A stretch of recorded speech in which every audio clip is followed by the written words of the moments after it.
ምሽቱን እንግዲህ ሄርሜላን አንገት ለማስደፋት ሩታ አርግዛለች።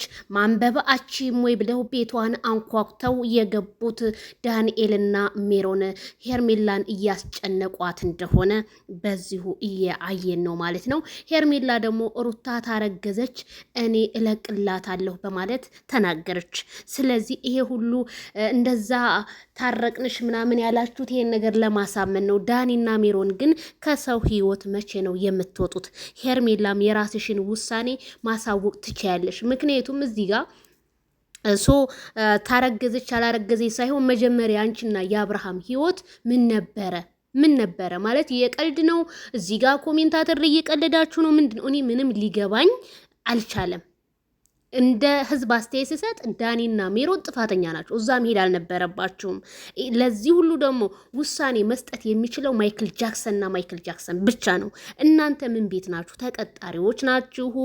ምንድናችሁ? የበር ዘበኛ ናችሁ? ምንድናችሁ? እየሄዳችሁ የሰውን ትዳር የምትበጠብጡት? እኔ በጣም ነው የሚያሳፍረው በጣም እና ሄርምዬ አይዞሽ፣ ላንቺ ያለው ነገር አለ። ላንቺ ያለውን ማንም አይበላውም፣ ይሻግታል እንጂ ላይክ ሼር ድረስ ቤተሰብዬ